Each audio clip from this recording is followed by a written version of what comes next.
The most beautiful and expensive shoes in the world are made in Italy. Two are the password in the shoes business to get access to worldwide export: handmade quality and made in Italy.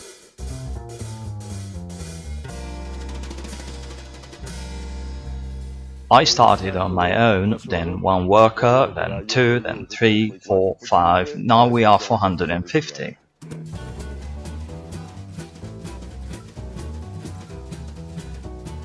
I've always tried to sell my shoes around the world, not only in Italy, even when each day I produced 150 pair of shoes, which was the top for my colleagues who were satisfied of the Italian market without thinking overseas. I used to travel to America, Germany and Japan. My father put the backpack to my then 18 years old brother, saying to him, "Go, exploring the Asian market, bringing back results." "You go, I will go," I said to him. No, he said, "I'm going."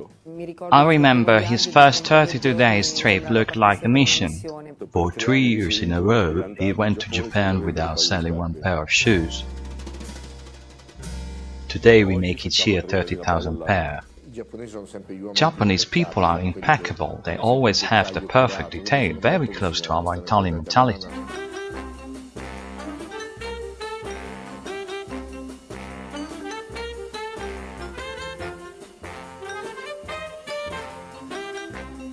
In our factory there is a school for real handmade shoemakers and for women who attended the School of Art and applying the color on the shoes.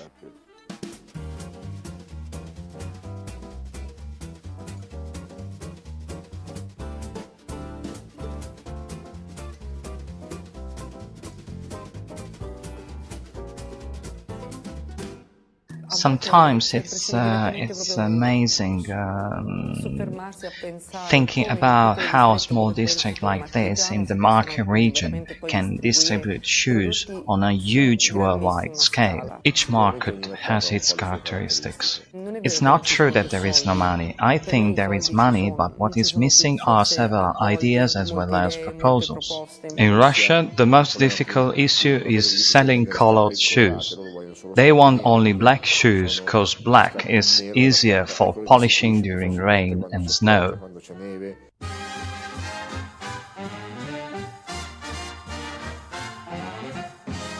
I think rich people buy expecting emotions. It's very difficult to sell something to somebody rich or who has everything. Therefore, the necessity of having a particular object made with certain criteria, certain values, I think creates that appeal necessary to trigger the purchase. The price range goes from 3 to 5,000 euros for standard materials, while 20,000 euros can be reached for valuable goods. I mean, we are really talking about special, tailored and customer goods.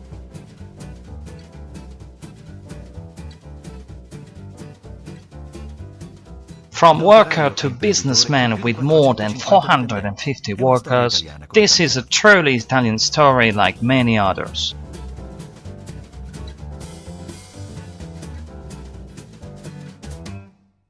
My history began 60 years ago when I went to learn the job. The shoe really creates addiction.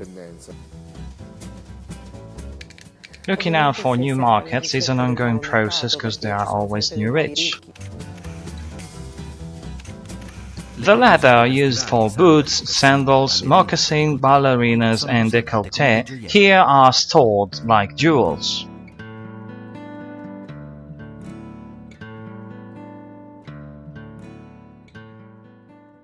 We are in the leather caveau, having an armored door, and this room has the most valuable leather that we are using. These leathers are the top you can buy on the market. How long do we have to wait to have tailored shoes? It's a bit of a fairy tale. To make a really good tailored shoes, 3 or 4 trials are necessary. We are talking about at least 2.5 months before getting the final shoes.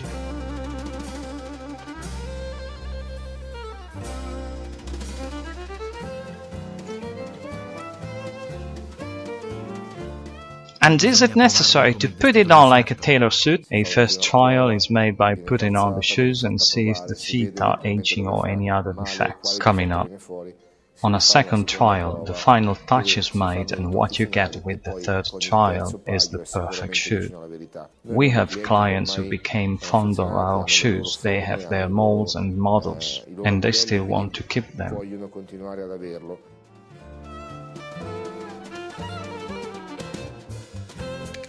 I recall a shoe which has been on production for so long, which name is Royal Boot. It's a completely handmade shoe made with valuable leather, crocodile, shearling, ram and so on, with sewing made with therefore completely handmade on the rock. Certainly have studied and looked for luxury, wanted since the very beginning when in 1975 a craftsman like Andrea Santoni set up the family business. The Italian shoe prevails in the world.